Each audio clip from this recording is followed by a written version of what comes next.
to coriander that you have mixed together and in a diffuser. However you do it, once you got that lit, going, say whatever spell that you want to use. It's all kind of however you choose to do it. Maybe you're not even a spell person. Maybe it's all just you focus and do silently. Again, as we talked about, I love a spell. I love doing a spell. Yes. And I especially love when that fucking spell rhymes. And I know some of you are like, rhyming spells, bitch, don't come for me. Like, nothing makes me feel witchier than when I'm casting a spell that fucking just rhymes and like hits all the right fucking beats. Like, nothing's better. Like, I feel my most witchiest. I'm like, oh yeah, I'm fucking spinning magic and spells. Like, it's fucking good. I mean, not that I go away all the time, but I love it when it rhymes. So, however you do it. I'm not a rhyming spell person. You are not. Personal practice. But you are still like a vocal spell person. Yes, for sure. I mean, there are times when I cast silent spells, but by and large, I definitely need to like iterate it out loud into the universe.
Hey witches, blessed full moon in Taurus, and welcome to an all-new episode of Spelling the HEKA-TEA with Marcus and Van.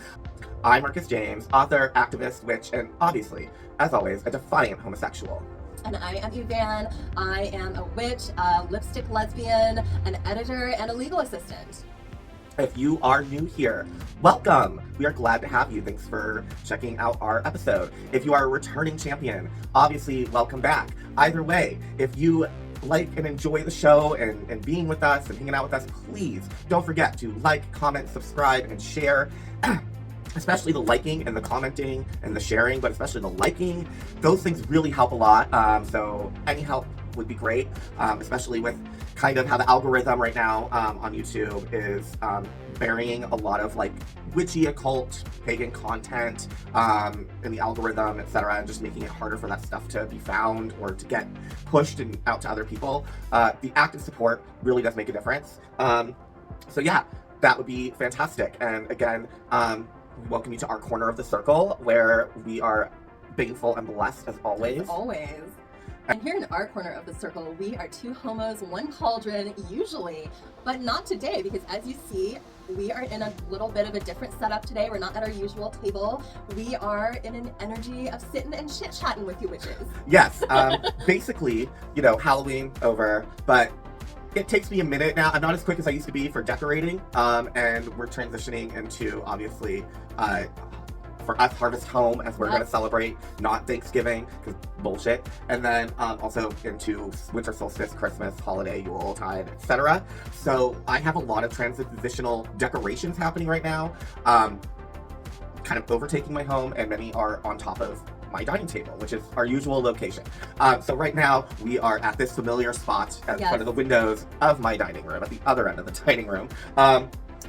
We are in conversation with Marcus and Yvonne. Yes, exactly. So yeah, that's why I'm a big decorator. I love it, and it's just overtaking everything right now. So there's no room at the table. We of course miss our Stay Spooky sign, but it is still on and shining brightly on us. Exactly. So only temporary. Our shining faces will shine brightly upon you. Exactly. Yeah. So here we are, season 2, episode 2. I know. So very, very exciting. And next week we are going to be at the HEKA-TEA Sickle Festival. We will. And so exciting.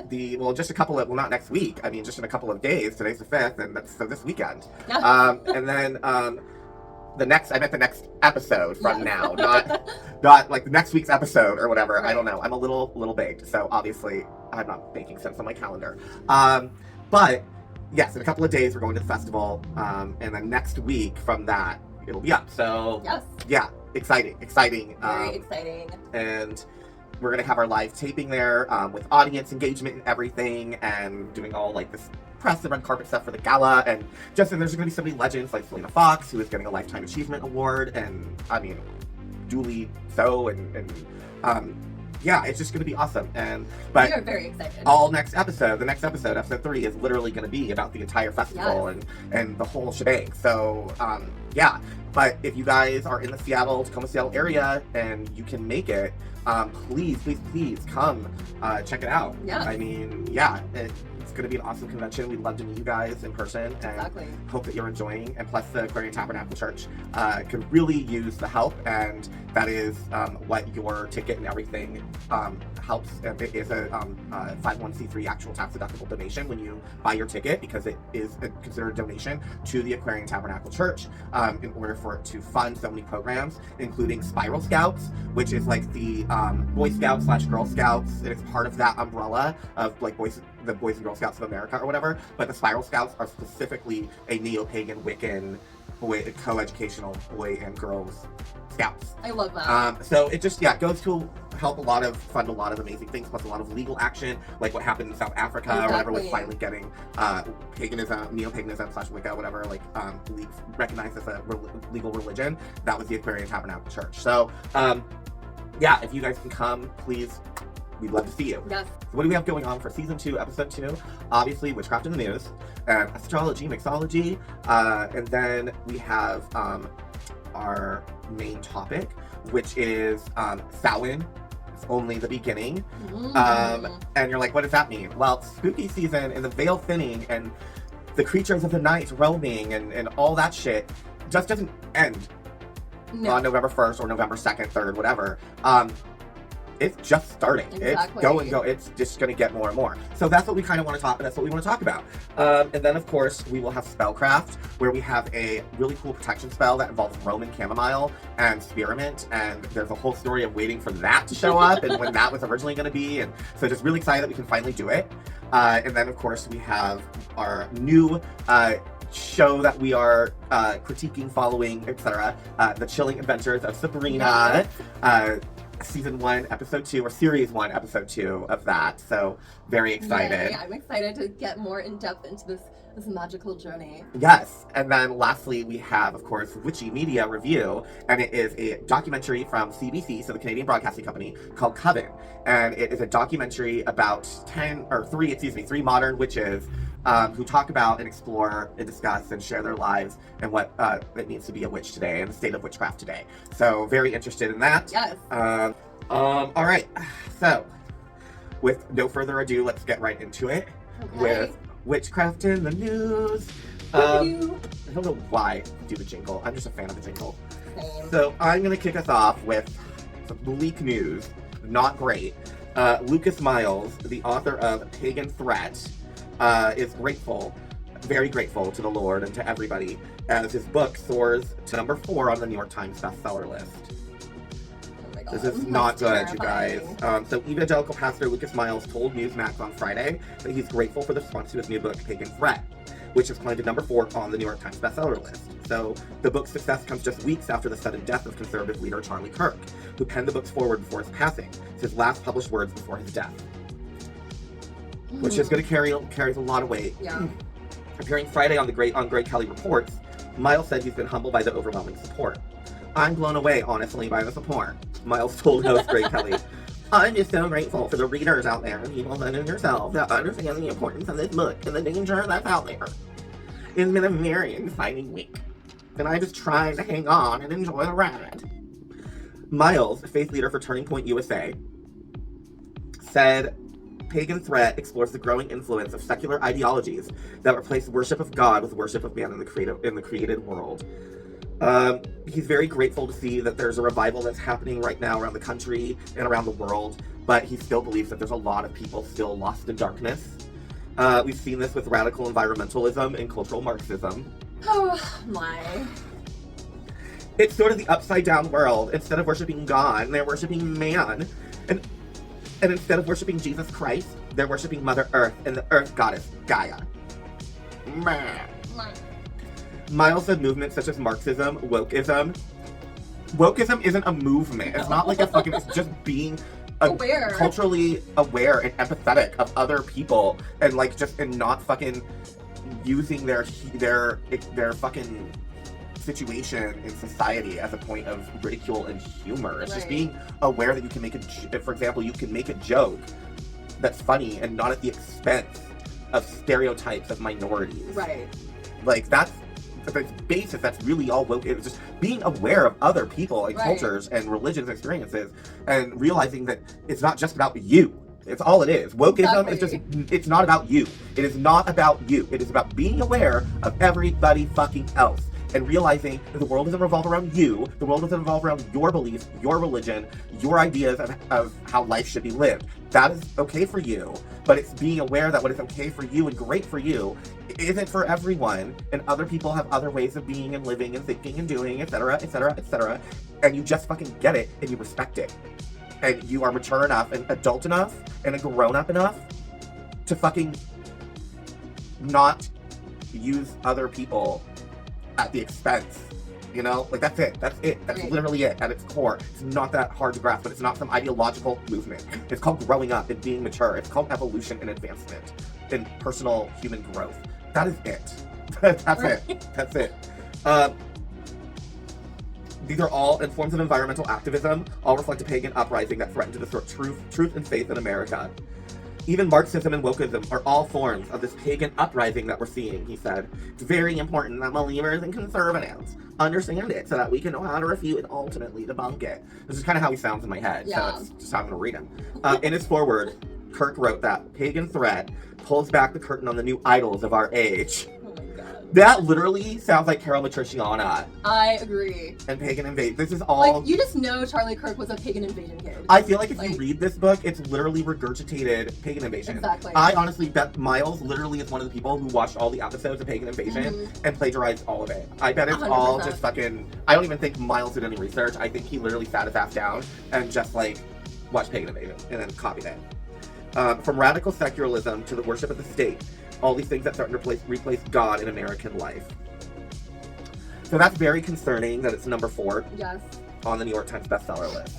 The foreword by obviously Charlie Kirk's assassination and Charlie Kirk's foreword are what really has propelled the sales. I don't know how many people who are necessarily who like Charlie Kirk necessarily going to read this and give a shit, care, take it seriously. Like they may actually read the rest of the book and are like, oh, this is terrible or whatever. But I mean, this is dangerous. Absolutely. And you know, one of the reasons being is, for example, you know, Diwali just happened, which was celebrated like a couple weeks ago or whatever. And there was, as we know, there was huge backlash because Kash Patel, Tulsi Gabbard,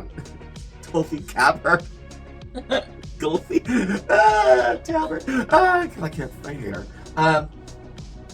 But Kash Patel, Tulsi Gabbard, Viveka Ramaswamy or whatever his name is, among other people on the right are Hindu, and so they posted, you know, Happy Diwali, blah blah blah, blessed Diwali, blah blah blah, and Donald Trump had taken part in a Diwali candle lighting ceremony in the Oval Office, and since then there has just been a huge backlash from within, from Trump supporters, not only the hateful anti-Hindu, anti-Indian, racist, xenophobic, bigoted fucking comments about paganism and everything else been leveled at all of them, but the right is very unhappy with Donald Trump for taking part in pagan celebrations and pagan rituals, which they see, of course, as demonic, in not only taking part in it, but doing so in the Oval Office and making it official, etc., etc.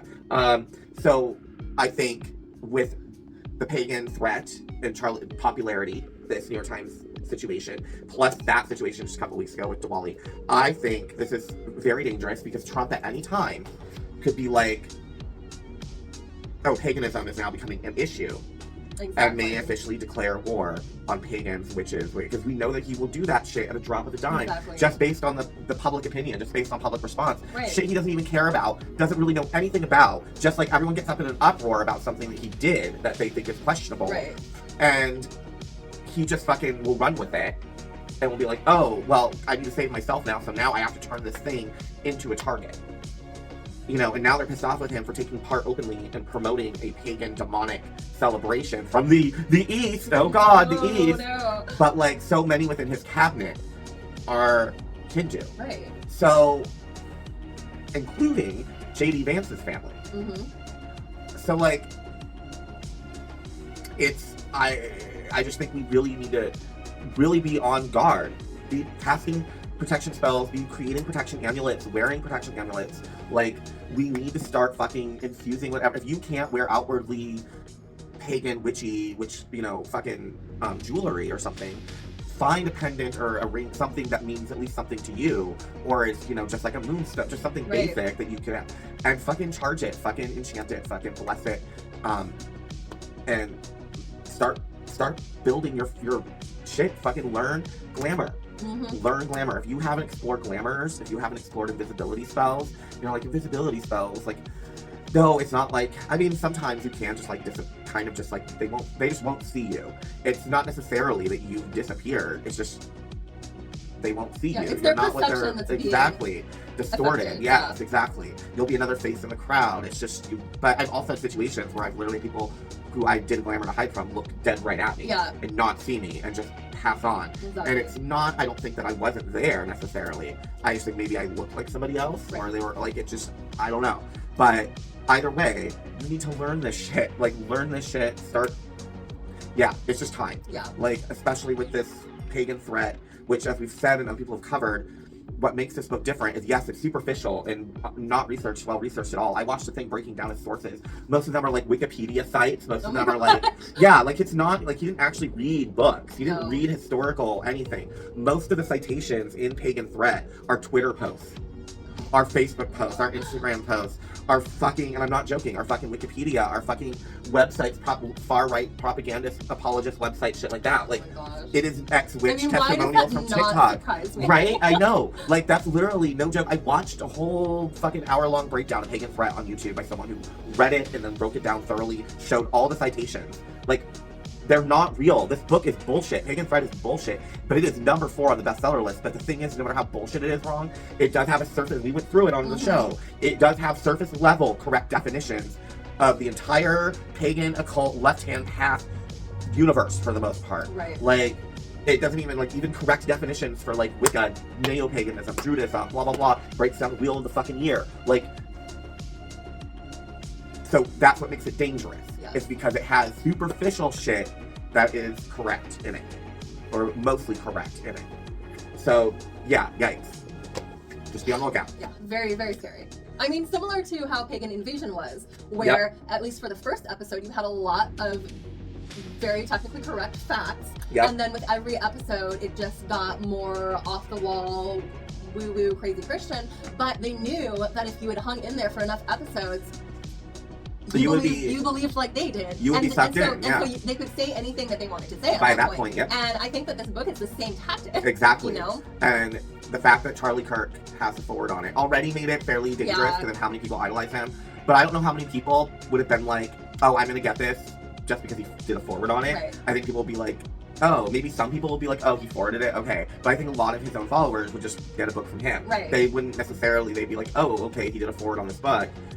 I have no interest in reading this book. It's not the subject I'm interested in, right? But because of his assassination, now it's number 4 on the New York Times bestseller list. Many people who did buy it, their thought process was, oh, he was just assassinated. This is the last written words that he put out. I want the book.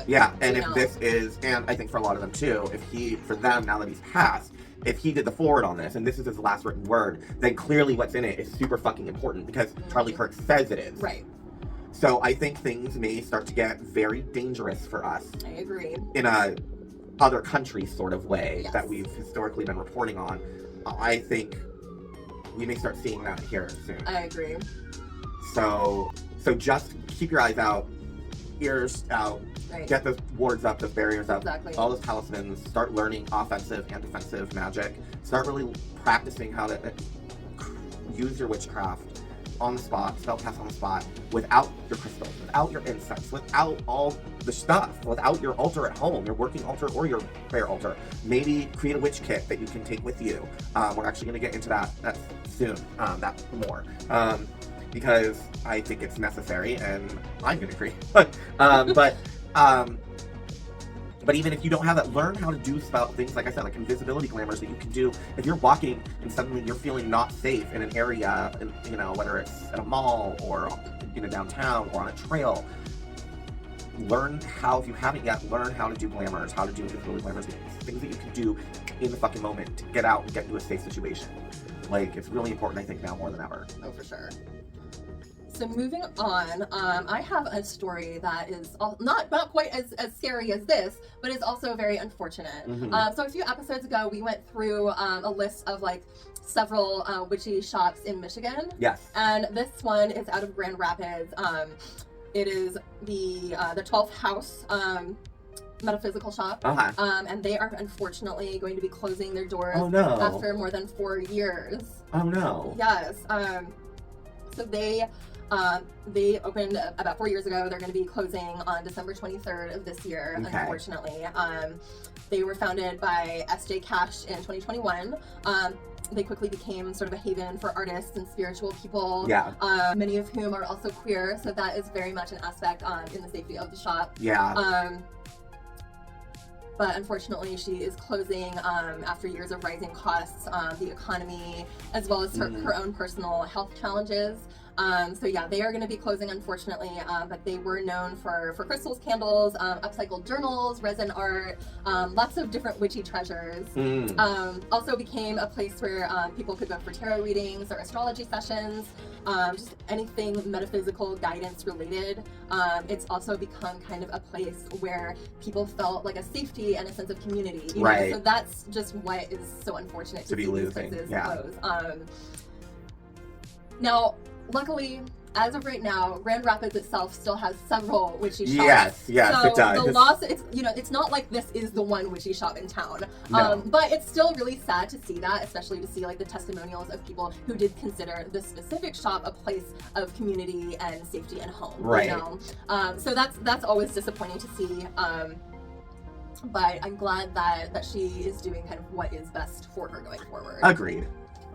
Well, thank you for all you did for your community in Grand Rapids. Yes. And blessed be to you on your journey.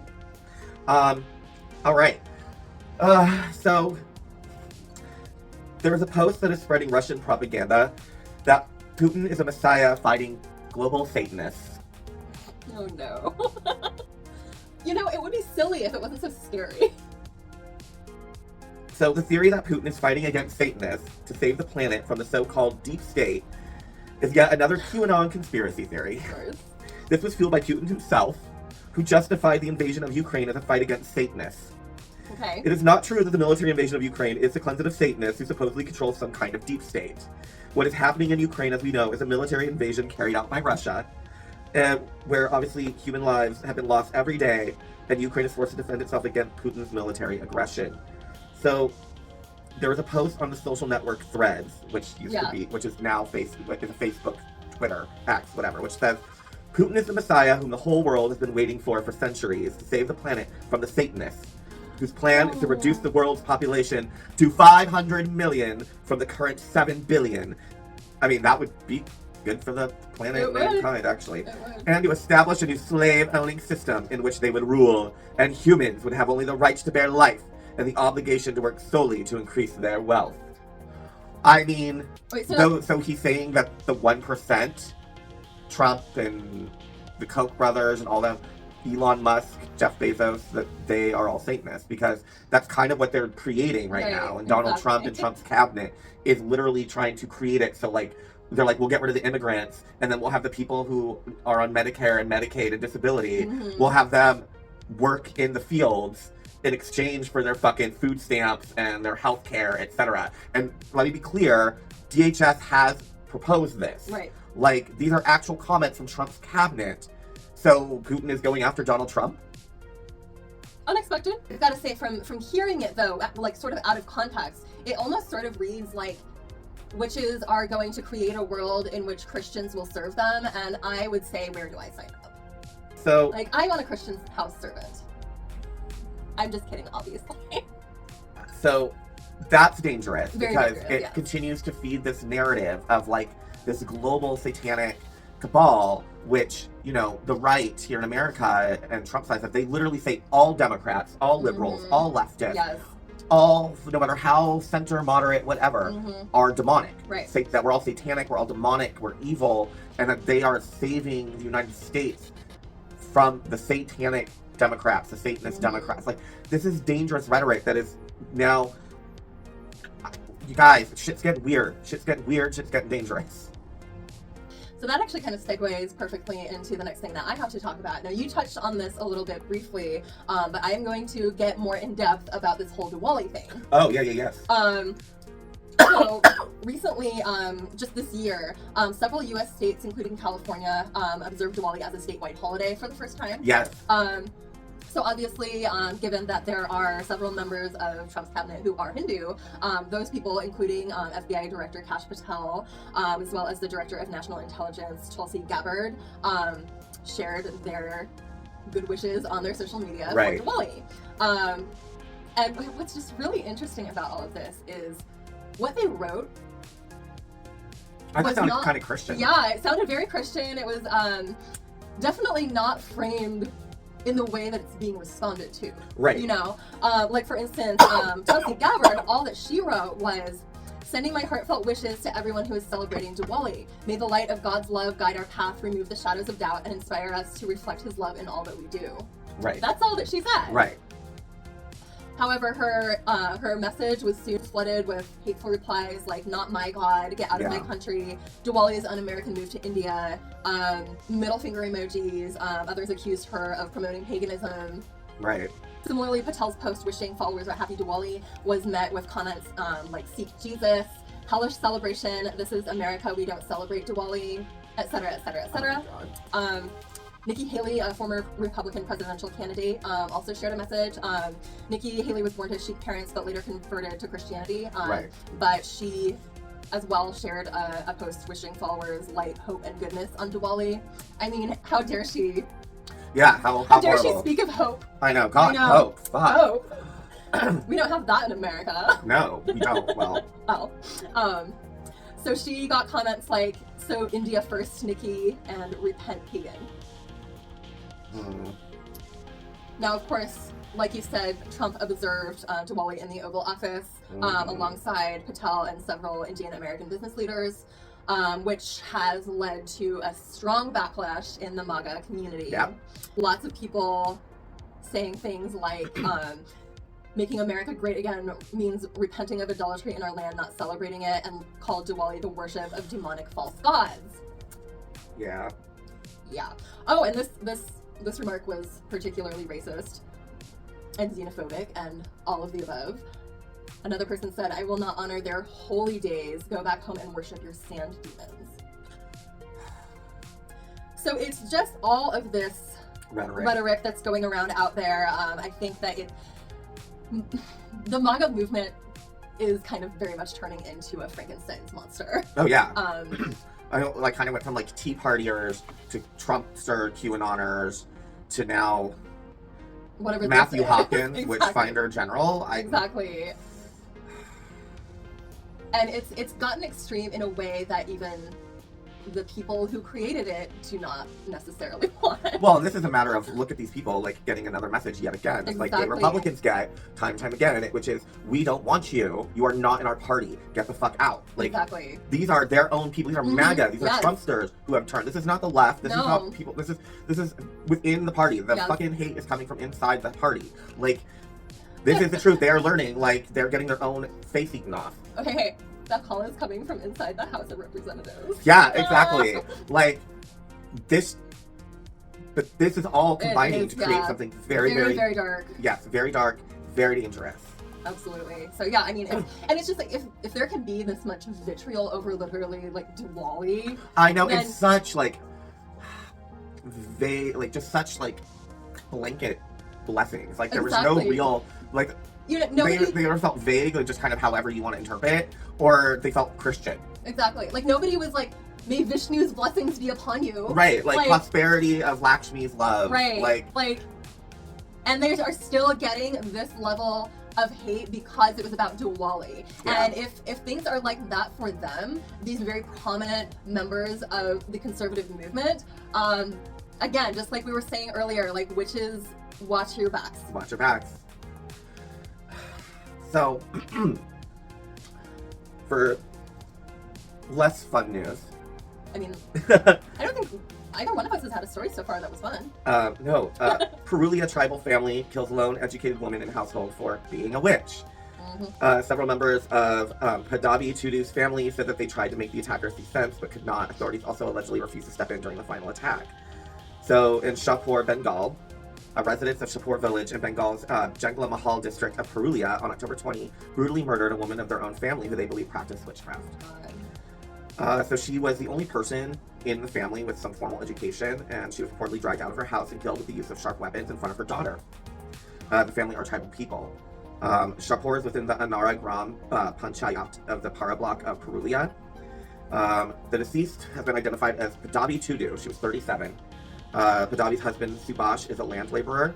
Subhash has filed a written complaint with the Para police station against the individuals, alleging that his wife was murdered by his own family members, including his brothers, sister-in-law, and nephew.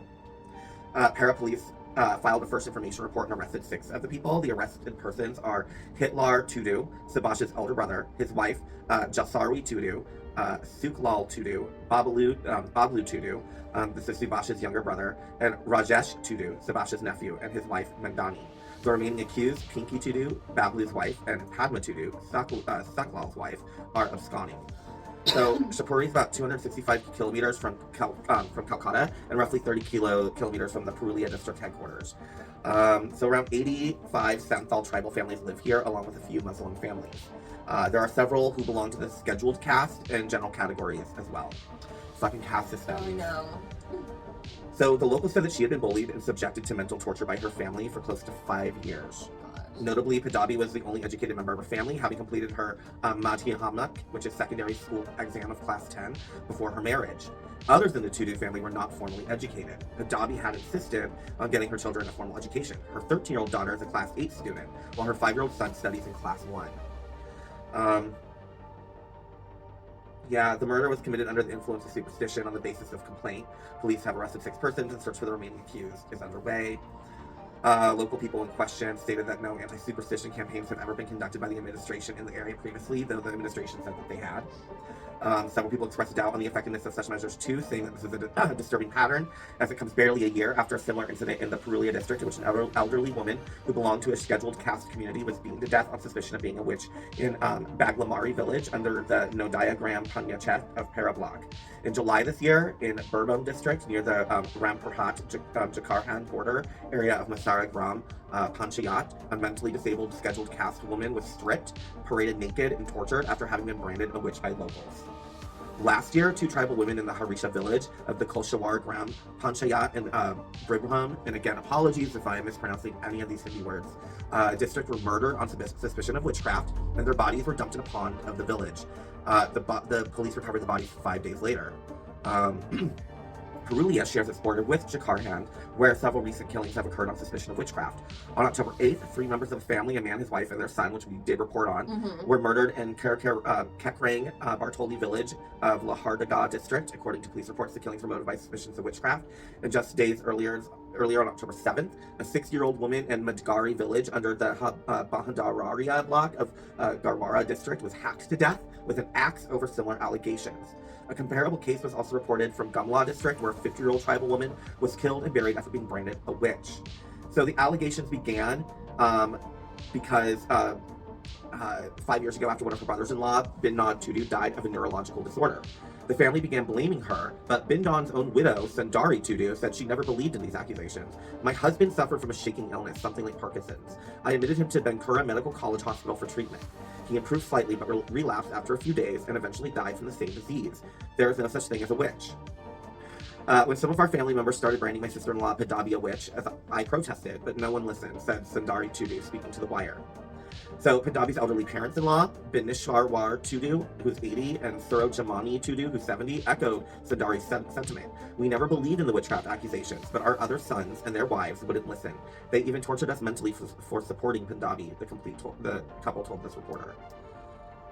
So when her husband, Sabash Tudu, recounted that whenever someone caught a cold or a fever or stomach pain, they would blame his wife for spreading illness through witchcraft.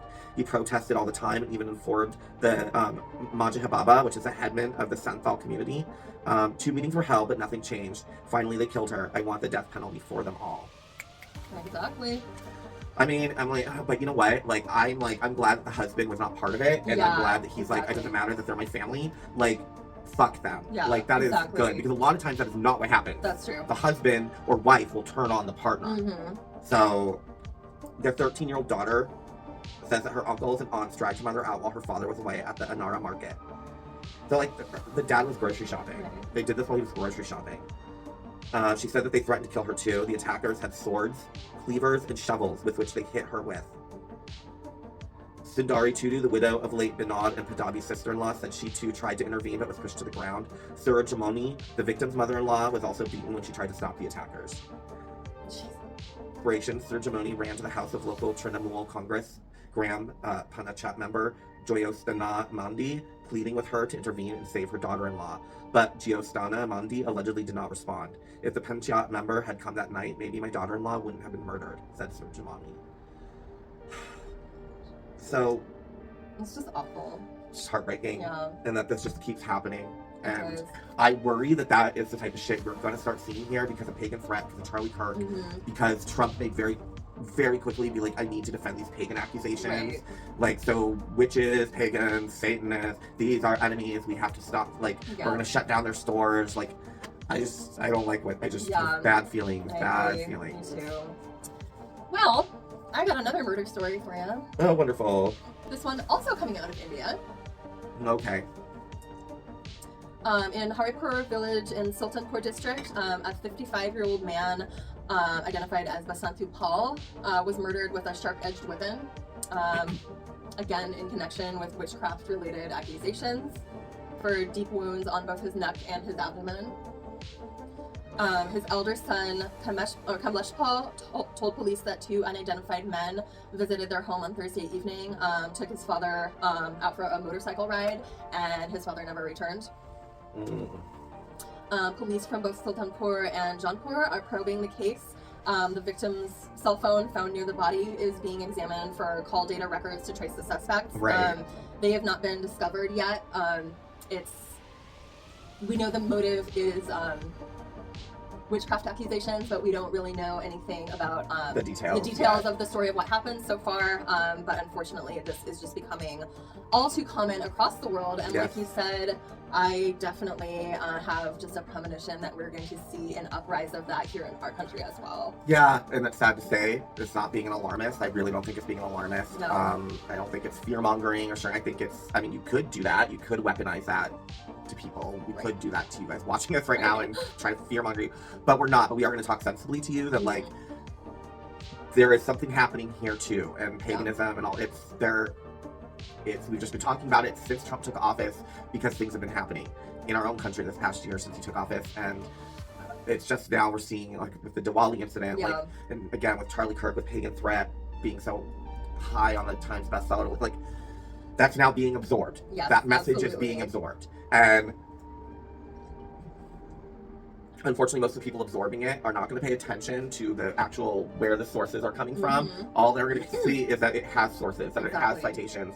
But it doesn't have any footnotes, by the way. The citations are just all the way in the back, on a list. But there's no, actual footnotes in the book, which is just okay, there should be footnotes. Right. It's just so stupid. It's lazy. It's just a lazy book. It was one of those, long videos of, I read it so you don't have to. Yeah. And we're going to break it down and dissect it. And, oh my god, I'm so glad. Because I'll tell you, just, that, because it was still kind of, listening to a book on tape. Someone's still reading it. And you're reading it on the screen. And, it was, like I said, it was, hour long. And, so it really got into it and broke it. And it was just, I'm so glad I didn't actually sit down and read it. Because, I needed to be spared that shit. Right. But, yeah. Ew. So for some more entertaining news. From Etsy witches to AI oracles, how Gen Z and millennials are reimagining spiritual travel. Okay. So basically, there is a trend going on, which is mystic and astrologically driven trips and spiritual travel experiences that, again, Gen Z and millennials are really into right now. So Gen Z is leading the charge. 64% identify as spiritual, according to Belief in Britain, compared to 35% baby boomers, embracing everything from mindfulness and sobriety to apps that calculate birth charts.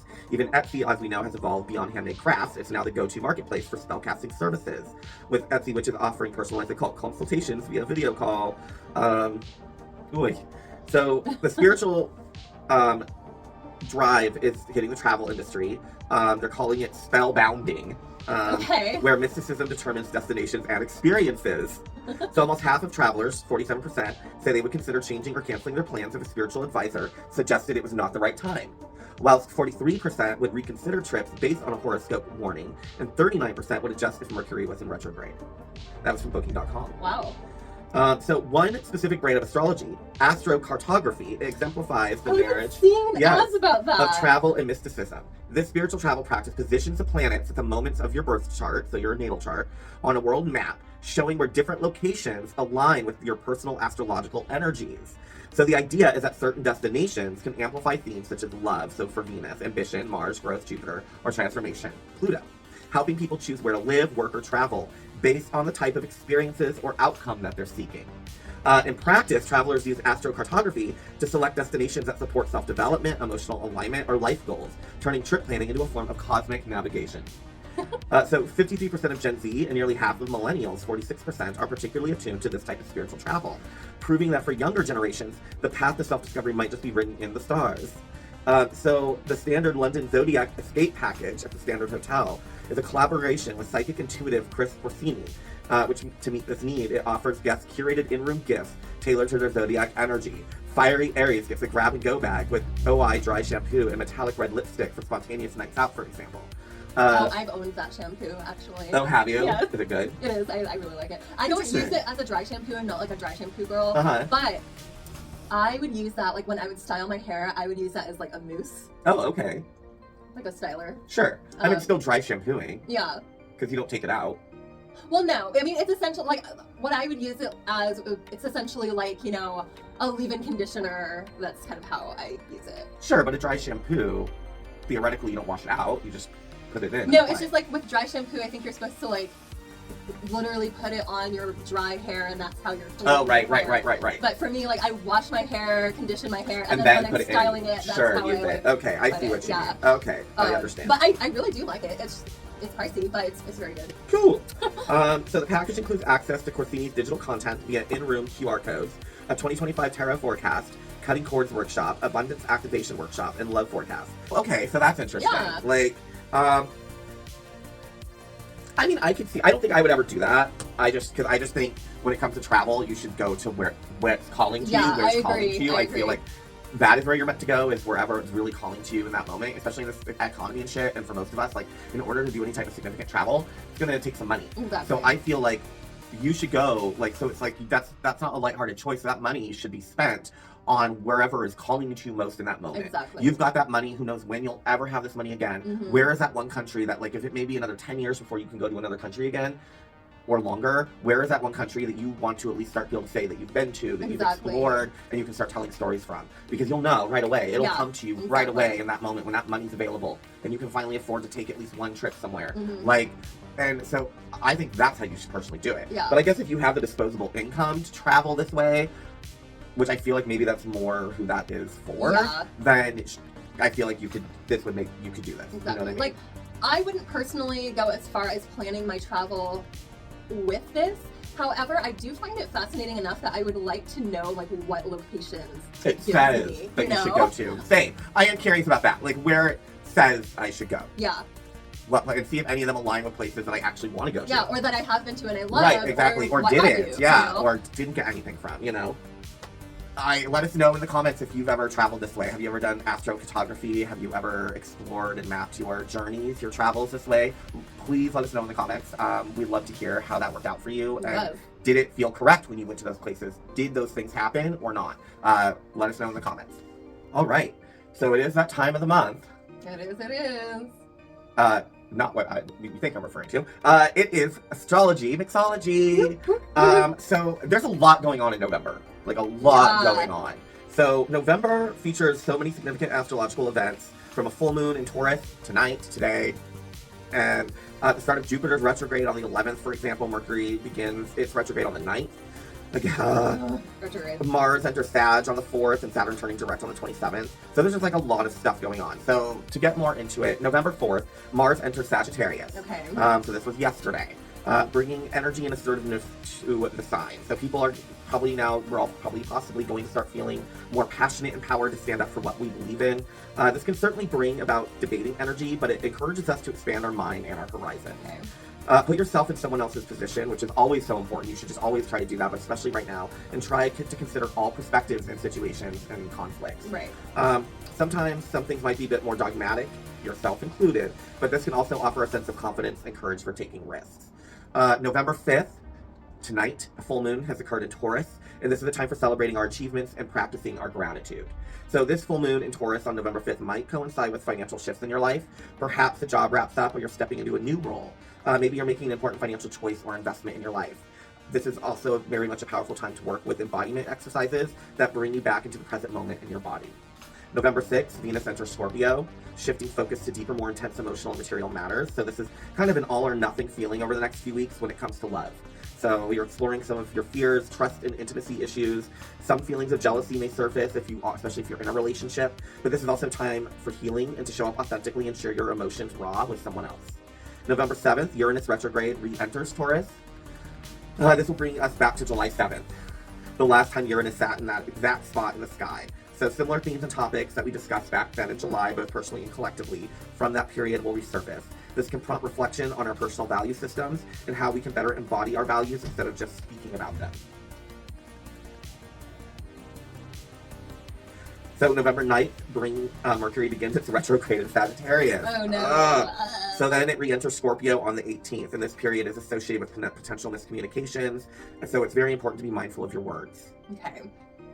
Expect more inconveniences while traveling, and don't be afraid to pad in extra time before you head out for any important meeting or event. So November 7th, first day of the festival, Uranus re-enters its retrograde in Taurus. Okay. And then on November 9th, the last day, right. Sunday the 9th, Mercury begins its retrograde in Sagittarius. Okay. So the 11th of November, Jupiter stations retrograde in Cancer, marking a period for introspection regarding home, family, and emotional security. So you might feel like it's harder to make progress on some of your goals, but this is an opportunity to refine and reflect your life and what you want and see and how to achieve it. Maybe a new avenue, opportunity, or interest might surface that you hadn't considered before. Jupiter also has to do with justice in our belief system, so you might reconsider these topics and brainstorm ways to get more involved collectively with your community and making things right. So November 18th, things are getting deeper and more emotional when Mercury retrograde re-enters Scorpio on November 18th. So the next few weeks will help you explore some of your insecurities, your shadow side, your fears, your grief, and even guilt or shame. Okay, so just literally what I've been talking about for myself that I've been worried about with my aunt's passing, this whole entire holiday season coming up, and how even though I'm all about the even though I'm dreading it because I know it's probably gonna be very depressing and hard for me. Yeah. Also, I'm not gonna not do my shit. Exactly. There's no way I'm not gonna watch the shit that I watch and listen to what I listen to and put up the decorations and shit that I'm gonna put up. But I feel like this is really gonna, my grief over my aunt is really gonna kick in. And this literally just confirms it. Yeah. Yeah, it just is funny to have that confirmed. I know. No, funny haha and funny ironic grief. Yes. A new moon in Scorpio on November 9th invites us to, on November 19th, invites us to release the past. The new moon is involved with Uranus, so unpredictability and sudden developments might take over the day. This can bring divine downloads, impetuous decisions, but also help you move on from something that's kept you stuck. So November 19th, the new moon episode will be the HEKA-TEA Sickle Festival episode. So, woo! One thing to look forward to in all of this transition and shadow work and shit.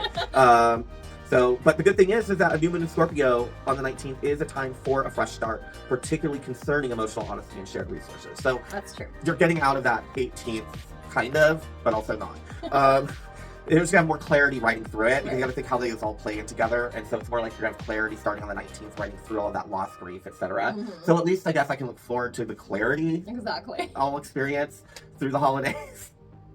So on the 21st of November, the sun will enter Sagittarius, shifting the general energy to exploration and adventure.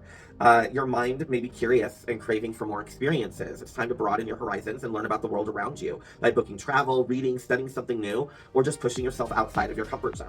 On November 27th, Saturn will station direct in Pisces, marking the end of its retrograde and the beginning of forward movement in spiritual and selfless endeavors. Yay! You might also recognize your own limits or experience a mini reality check moment. The tone is serious and your responsibilities may become more of a focus on the 27th. You can also be glad that on November 29th, when Mercury retrograde ends at Scorpio, miscommunications will slowly begin to clear up.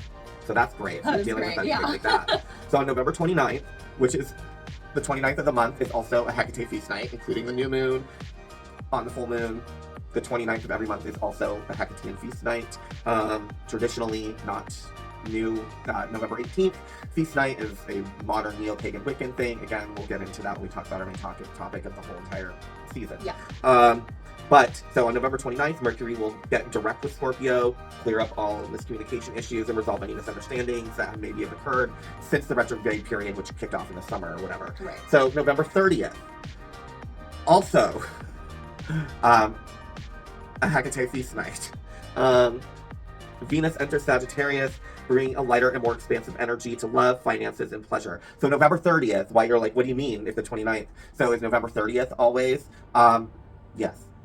So, but not the 30th of every month. Just the 29th of every month, yes. New moon of every month, yes. Full moon of every month, yes, but optional. New moon kind of required. Full moon, optional. You don't have to go to her on it, but you can. November 30th, yes, that is another, just like August 13th, 14th, 15th. Mhm. Those are actual, traditional, historical, yes, feast nights. The 16th of August, just doing August 13th, doing November 18th. Those are modern HEKA-TEA celebrations. No less valid, and I still honor them, but they're not historical accuracy as the 29th of every month is, as the 30th of November is, as August 13th, 14th, 15th is. So, yeah. Let's see. So, Venus, on November 30th, Venus enters Sag, bringing a lighter and more expansive energy to love, finances, and pleasure. The next few weeks infuse your romantic life with more fun, play, and possibilities. Singles can meet lovers at school or while traveling or at work or out at the grocery store. Couples are craving more of an intellectual connection, someone they can learn from and even debate with. This is also a great time to learn new things and follow your curiosities. So, November is a lot of like, November? So November's, a lot of up and down, but it seems like it's all about shadow work and growth and going through the chthonic, going through the underworld and coming up through. And I just think that that's really cool. And I'm looking forward to coming out from the other side of this. Yeah. Because it sounds like we're all gonna have a lot of clarity through any of these things we might be feeling. Exactly. And it sounds like at the end of the month, we're gonna come out of it with some growth. Yeah. And I'm really looking forward to that journey. Me too. Not and also not. Right. But I think there is a catharsis that's going to happen. Yes, so I I'm definitely super like that. excited for it. Super excited for it. Oh. Antiques. Okay, so our main topic. As we said, Samhain. It's just the beginning. Exactly. A lot of people think that the whole like the veil thins on Halloween, Samhain, whatever. Either they think it ends there and it seals back up on the first, or they are like, well, it goes at least through Dios de los Muertos and then it seals back up. But it doesn't. No. Spooky season is literally, you're in the thick of it. Yes. Like, you are in the thick of it, and it basically goes until Imbolg. Yeah. And Imbolg is then all about the return of the light and casting it away. Exactly. But, like, spooky season doesn't just end now. No. It didn't just end at the end of October or in the first couple days of November. We are still in it. We're deep in it. For me, I think that the veil begins to thin around the time of the autumnal equinox. Yes. And then, when you get to that like Samhain, Dia de los Muertos season, that's kind of the peak of it, but it stays until Imbolg. Yeah. It's now torn open. Exactly. And it's like, shit's out now. The things are running loose. Everything's out, and it's not until the ritual at Imbolg and the light of Imbolg that fucking seals it all back up Exactly. and says, shoot. It's springtime. Shoot. Exactly. And I think that that's really fucking awesome. And you're like, well, what are all these things that so for example, like we said, November 18th is HEKA-TEA's feast. This is a modern neo-pagan Wiccan invention. I'm not really sure why. I couldn't really find a consensus as to why that date. But it's still no less important. And what that actually honors is specifically HEKA-TEA, so HEKA-TEA, Queen of the Underworld. So great time to do shadow work, to go deep down, dive into the darkness. It's a great time if you're seeking communication with the spirit world. It's another, just like Samhain, just like Dias de los Muertos, November 18th is a good time to work with HEKA-TEA, to contact the dead, to work with the dead, any type of necromancy. You do you, no judgment. And then November 30th is the celebration of HEKA-TEA Trivia, or HEKA-TEA Triformis, HEKA-TEA of the Ways, the three ways, HEKA-TEA of the Crossroads, Maiden Mother, She Who Roams, or in her four ways, Maiden Mother, Roamer, Beast. You're like, Roamer, yes, because she was never a crone. She was never a crone. She's not a crone. She is eternal maiden, eternal mother, eternal beautiful, and not that there's anything wrong with elderly women and mature women and crones, quote unquote. Just HEKA-TEA was not. That. Not to say that she doesn't represent all, and doesn't represent, because she doesn't represent some representation, that she doesn't embody all at once all these aspects and phases of life. Of course she does. She holds all of that and governs all of that because that's what she controls. But physically, she's a maiden. Like, so, but she is the one who's boundless. She is boundless, and she is the she who roams. She who comes from afar. She who roams. And so, yeah, as we said, we changed it from Maiden Mother Crone to Maiden Mother Roams, or Maiden Mother She Who Roams. So that's what November 30th honors, and so that's a good time to work with her in those respects. If you're questioning what direction or path to take in life, November 30th is a great time to work with her in terms of that. You know, we have obviously the horrendous massacre here in the States that was Thanksgiving. Not Thanksgiving in itself, because obviously that was a peaceful celebration for like 3 or 4 days feasting. But what came after that, because the indigenous peoples helped the pilgrims.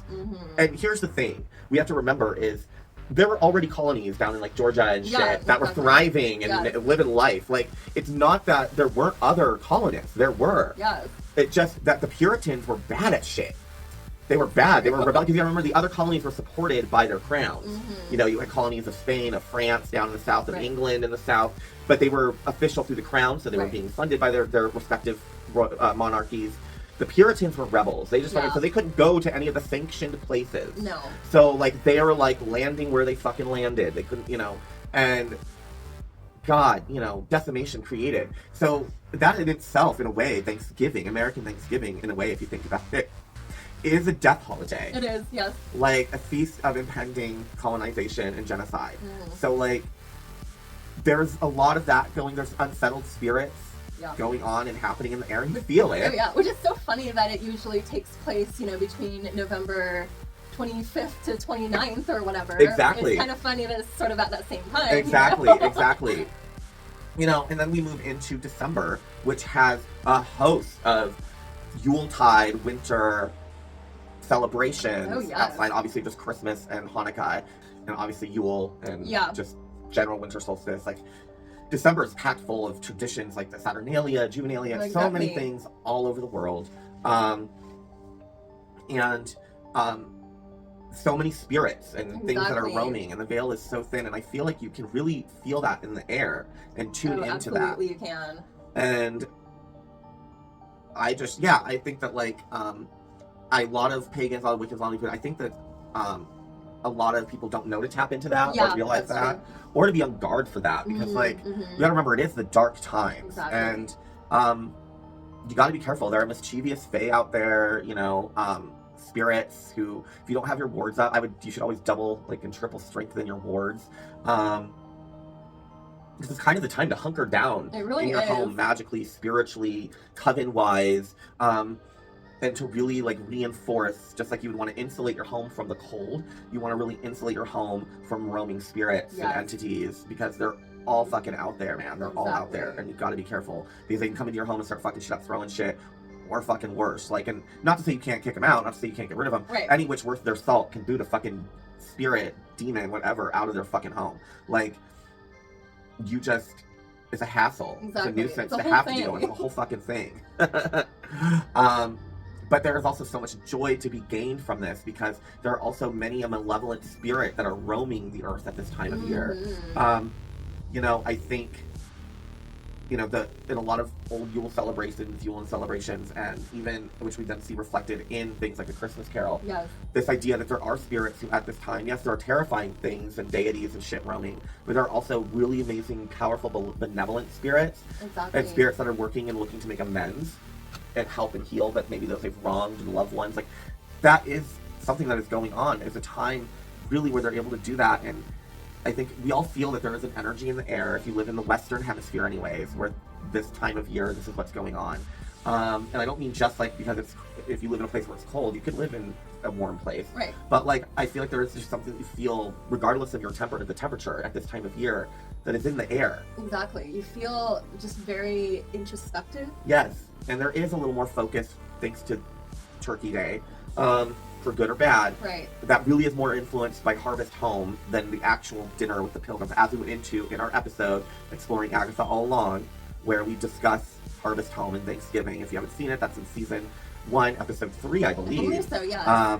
Great episode. We also explore the magic of Agatha All Along. Good episode. So much fun. Forgive the amateurness of that, even compared to our own amateurness, because it was early days. That was still before we just said fuck it and put it on my phone. Yeah. And we were using a shit camera. So just forgive things. I'm still figuring out editing. Just please bear in mind. Yes. But we go into all that. Yeah, but it was a really fun episode. I loved sitting down and watching Agatha All Along with our eyes kind of specifically open for what was right and what was wrong. It was really fun. Yeah. Time. But you know, for good or ill, this time of year does, especially in the US, create in November, kicking off, you know, it's just the sense of family. Yes, that's you know, true. because of Turkey Day, for good or bad representations and shit, at its core, it's about bringing people home for the holidays. Yeah. And so something shifts in the brain. Yes, suicide is up. Yes, depression is up and shit during the holidays. But so is donation. So is giving. Exactly. So is literally random acts of kindness by strangers. Like, those things do go up. Absolutely. Like, giving goes up this time of year. Something does shift, and in that shift,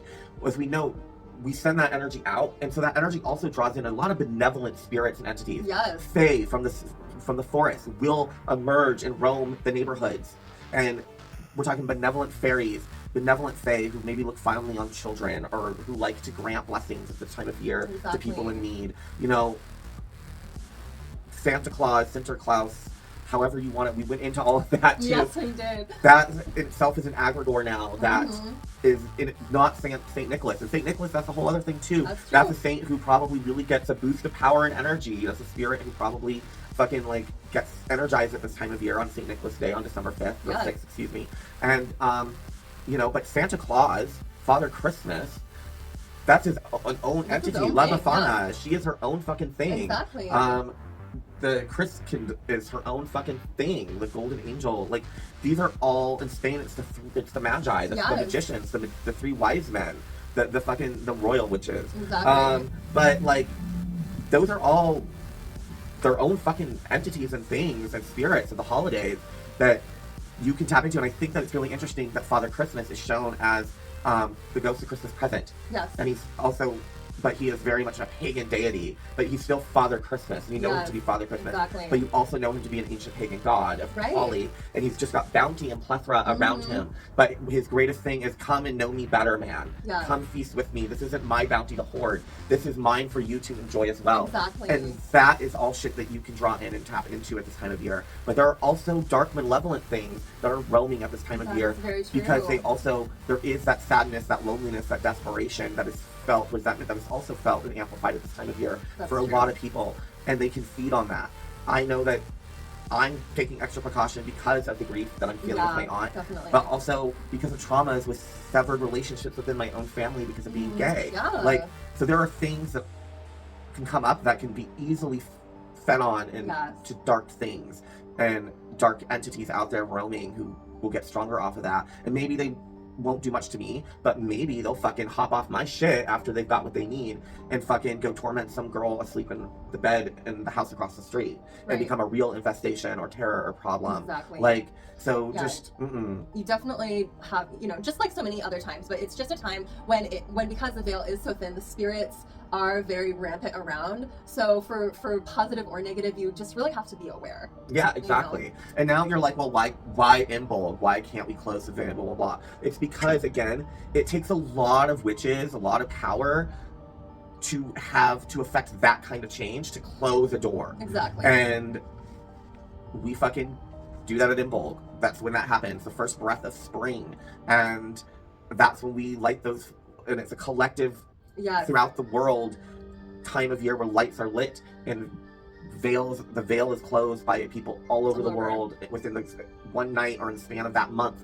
People are through different faiths at that time of year are doing similar candle rituals that are closing things in the month of February. Oh, absolutely. So that is why it's because that's such a powerful collective conscious effort that it's strong enough to close a veil. But we also don't prevent those veils. No.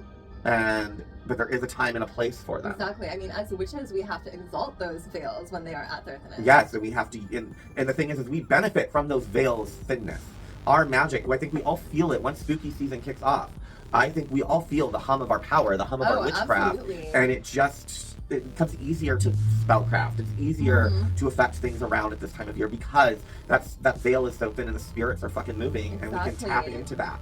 And understanding the flow and the ebb of the spiritual world and portals and doorways and knowing and understanding how to tap into that and use it, but also respecting that it has its own flow. And you have to let it do its thing. You have to let it do its thing. But there also comes a moment when you also have to be like, okay, now it's done its thing. It's time to close it. Exactly. I mean, speaking of the more benevolent occasions at this time of year, so Juno has several observances through the year that are marked on more than one occasion. Yeah. And she has one observance called Juno Regina, which is all about her being the protector of the city of Rome. Oh, yeah. And the first observance was back on September 1st. However, it is observed again on December 23rd. Ooh. So I am very much looking forward to that this year. As a pagan who also observes Christmas, I just think it's just going to be very beautiful to have that like Juno Regina Christmas Eve, Christmas Day. Yeah, I think that's really, really cool. Exactly, and I think that because it falls like during these like dark times, like I feel like it's more of a time to call upon her and to acknowledge her as the protector in the darkness, and that's what I'm planning on doing. I love that. I love that. Yeah, it just... And there's so many occasions for so many deities, so many different spirits that are just kind of centered around that time of year. Yeah, and I mean, well, Saturn. Yeah, and exactly. Mithra, Krishna, fucking Odin. Yeah. Juno Regina. Yeah, no, it's a list, like, and that's just what I'm able to kind of call off the top of my head. I could keep going. Obviously, we have, St. Nicholas Day. Right. We have Krampus Night, the night of the 5th, and then St. Nicholas Day, Feast of St. Nicholas on the 6th. And yeah, and then obviously Yule and then winter solstice. It's just, there's so much going on through this entire time, all the way to February 1st. And I would encourage you guys to, again, yes, protect yourself, really prepare yourself for it, but also use this time to explore the more spirit, afterlife, spooky side of being a witch. Don't just stop at Halloween, Samhain, Dia de los Muertos, whatever. Let that energy, I'm not saying keep all your Halloween or whatever decor up, that's not what I'm saying. No. But what I am saying is continue that momentum of being like, I'm a witch, walking through the misty forest type feeling, like on a spooky night, like where anything can happen that we feel on Halloween.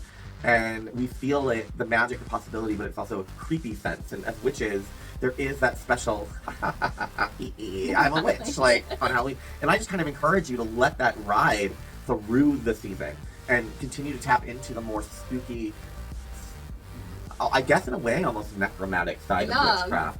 Not saying like go to the cemetery and do some necromancy or do some necromantic work, but just really continue to revel in that sense of feeling of what it means to be a witch. and but yes, also tap into that magic. Stretch your witchy limbs at this time of year with some of the magic that you do, the spellcraft that you do. Really, really focus on maybe learning more about the different spirits in the spirit world, and maybe pick up a book on like demonology and learn about the different types of demons and daemons throughout the world and spiritual entities, and books on fae and the different types and the Seelie and Unseelie court, and what plants are attached to what nature spirits. And there are things, just explore kind of more about the things that are roaming this time of year. Just find ways to infuse being a witch into the holiday season, I guess. Make your Christmas time, your holiday time spooky. Yeah, exactly. I guess is what we're saying. But in the tradition of that and this, we have our spellcraft. We do. Which is all about protecting your home and especially, I would say, and it's Roman chamomile. Yeah, so, exactly. And spearmint, which is tied to HEKA-TEA. So, but it's perfect, and it's all about protecting your abode from things seen and unseen, and this is the perfect time here to do it. All right, so for this spellcraft, to kick off the November holiday family people around season, perfect time to get your home in order. That's true. Now, of course, we always think, well, yeah, I gotta clean, gotta get everything ready, get Halloween put away. Maybe if you're doing Turkey Day or Harvest Home or just friends, however you want to word it, and you've decorated for that, you gotta put that away. You gotta get your holiday decorations out, and maybe make room for relatives and all that jazz, and parties that you're hosting perhaps. And so as a result, we have to clean our house. We have to get it in order. But that doesn't always just mean the physical. Obviously, we need to cleanse our home. As witches, we all know, from time to time, every few months or so, we need to re-cleanse our home, put up our barriers, reactivate our wards, etc. There's no reason that you can't cleanse and clean at the same time. No, you are the queen of housework and cleansing work all in one go. Oh, exactly. I do my kitchen counters and my floors with Florida water. Yeah, so there you have it. Now this, we wanted to do originally for our Mabon special, actually, because home, harvest, all that jazz, and start of the cozy time, right? Because this is a happy home blessing / cleansing, so it's kind of the same thing where, yes, it cleanses out anything in your home, but it also acts as to bring things in. Right. So I ordered the herbs. So what's required for this, by the way, is going to be coriander. As you can see, this is literally the McCormick Gourmet Organics ground coriander. You could also do diffusers, and you can get these as essential oils and put them and diffuse throughout your home. So all you need is coriander, Roman chamomile, and spearmint. Now, you can obviously add other things in there if you want. You can throw in some lavender, some regular mint, orange peel, basil, bay, anything that is about prosperity, cleansing, luck. You can throw patchouli in there, whatever you want to throw in there. Right. But for this spell, it's literally just coriander, Roman chamomile, and spearmint. Now, mint, spearmint, those things are sacred to HEKA-TEA. Coriander, as you know, is just the seed, the cilantro seed. And then chamomile comes in all different varieties. And obviously, we know chamomile for its medicinal properties, and obviously its blessing, healing, and protection properties. This is Roman. It's from Rome. Regular chamomile. I'm a Roman chamomile. Exactly. Now, I thought I was going to have to get these all separate, right? Yeah. And I was like, where the hell am I going to get Roman chamomile?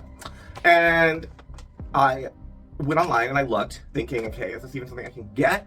Turns out I could. And in fact, I was able to, right there, was literally a fucking cell of Roman chamomile and spearmint tea already mixed together. The ingredients are literally chamomile and spearmint. Yay! So I ordered these for our autumnal equinox Mabon fest, and thanks to tariffs, it took like a month and a half for this to get here from Canada because it was coming from Canada. We all love tariffs. Yes. So finally, it is here. Yay! November 5th, just in time for the rest of the holiday season. So at this point, you can do this however you want. Again, diffuser with essential oils, grind your herbs. You could, do what I'm gonna do, which is I usually I don't do the chart. We talked about this. I don't have me and the charcoal discs. Just I can't figure out that. That's a witchcraft I can't figure out. So what I like to do, and we did talk about this before, is making envelopes, either using an envelope you already have, or just, send letters, or make one out of paper. You can use special magical paper, or script, or whatever, papyrus if you want, but it can honestly be legal pad paper. That's what I'm using. And I literally just folded it into an envelope in like the most like elementary school way we were shown to like make this, like, you remember those like you'd have to make for your Valentine's, and you'd have to make envelopes to stick on the front of your desk so people could drop the Valentine's in. Yes. And I basically just did that. I took a legal pad piece of paper, I tore it in half, then the smaller half, because I never tear it evenly down the middle, but that's fine anyway, so I didn't want it to be that big. Right. I folded that in half again, then I just took each side and I just folded and folded and folded, just like kept folding it in until you have a little satchel, little pocket, little pita. Exactly. A little pita right there. Little herby pita. See, just a little guy. Your little pita, your little guy. So you're gonna take your little pita guy, and you can make this as big or as small as you want. And I'm just gonna put some of this Roman chamomile and spearmint into the satchel with some ground coriander. Can you please hold that open? Get that in. Let's actually put it over the cauldron. Yeah. Not that the chamomile or spearmint would hurt the cat, but I don't need her eating it. Exactly. Alright, so get a good amount of that in there. Then we're gonna get our coriander. Again, I'm just using ground coriander from the grocery store in the spice aisle.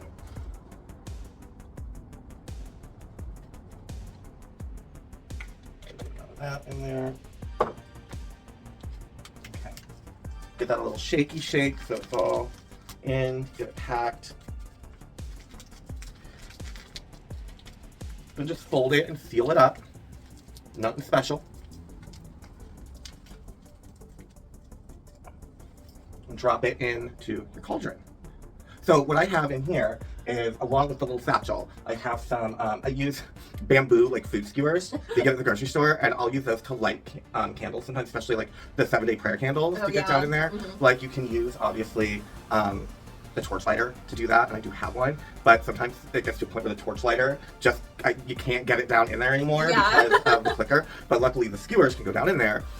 So what I have is I have a bunch that are just kind of left over, so I broke them up to kind of build it like a fire in my cauldron. And then I laid the satchel, got the satchel in there, and I also do actually have some lavender in there as well, and that came straight from HEKA-TEA's altar, because I have a bunch of lavender all over the place on there, including a little cute dish. It's actually not a dish, it's a candle holder, a votive candle holder, of this cute like witch flying through the clouds, and like it's like she's made up of it, and then like she's got a hole in the top where you would put a candle, but instead of a candle, I have a bunch of dried lavender flowers in there. So some of those in there, and then you're just gonna light it, and then say whatever protection spell that you, as you know, we don't do the magic on camera, because it just doesn't work. I can't have this going on to effectively work a spell when I'm also trying to talk with you guys. Right.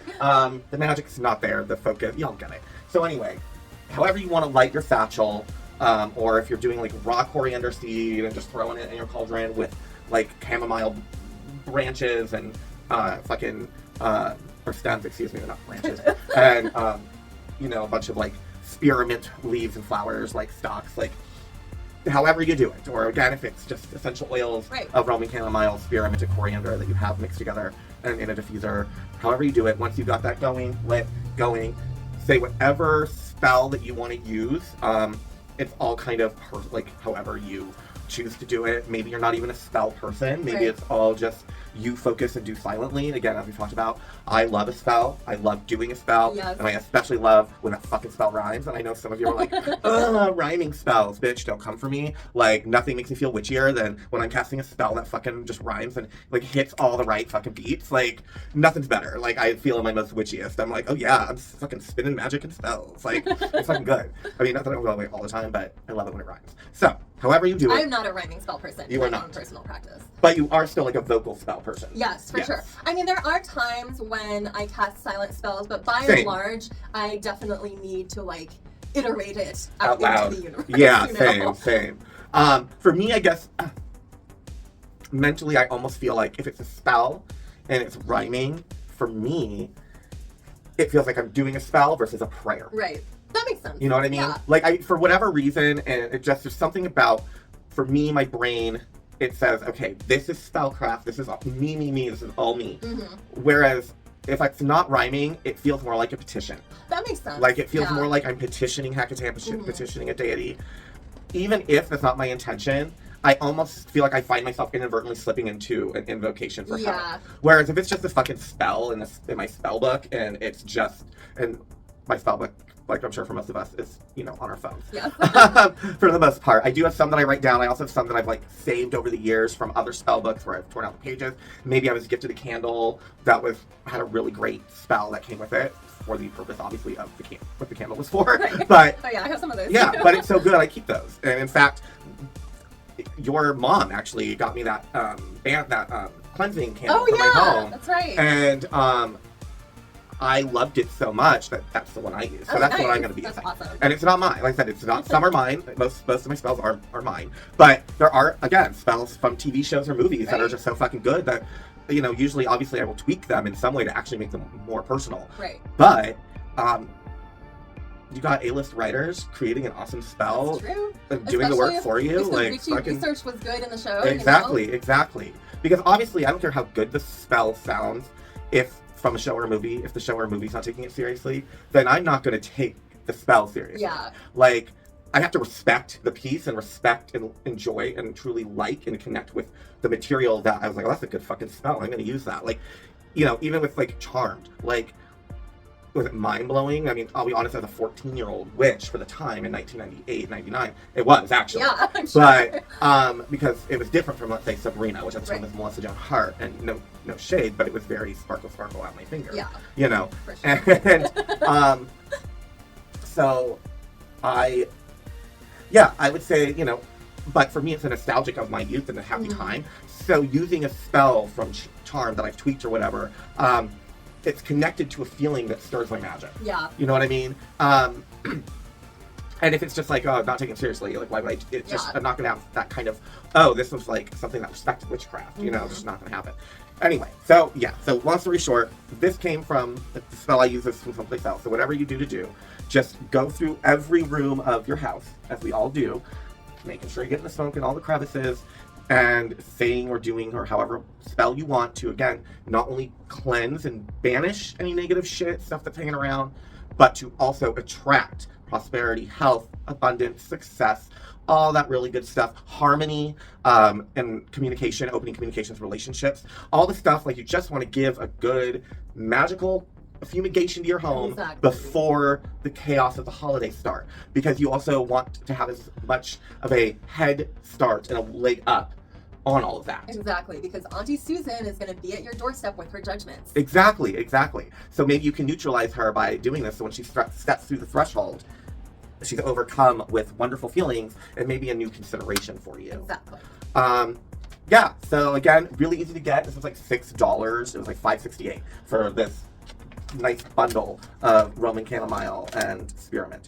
So, yeah, inexpensive. You may just have to wait a month and a half or longer now, considering what has continued to go on between us and Canada. But well worth the wait if you can't find it anywhere else. Yeah, so happy holiday season. Get that head start on making yourself season ready. Exactly. All right, so we hope you guys enjoyed that happy home spellcraft. Perfect for this time of year. The holidays kicking off. Best thing to just get that energy going in your home. Get it all fucking cleansed out. And it's also just a very cozy spell to craft. Exactly. And again, Roman chamomile and spearmint, super easy to get, as we said in the spellcraft segment, or as I said in the spellcraft segment. I just got it online. I paid like $6 for it. Yeah. It came from Canada. Oh, really quick. You guys are like, why are you wearing different outfits? Because it's the next day. It is. So here's the thing. Sometimes we do, actually most of the time, our episodes are filmed in one day. Yeah. We can film them in a day. But sometimes schedule not permitting, other things going on, we have to adjust, and so then sometimes we have to do the whole weekend. Our Sabbath specials famously will take 2 to 3 days to do. So a lot of times an evening midweek, for those, we have to fit a time in, evening midweek after she gets off work, to then come over and film till like 10 o'clock at night. Right. This would have been a one-day thing, but schedule-wise, it just had to be split between 2 days this time. And this has happened in the past, and normally we just re-wear the same outfit. Right, to make it look and, like you know, it we was just the same redo ourselves and make ourselves look exactly the way we Right. did the day before.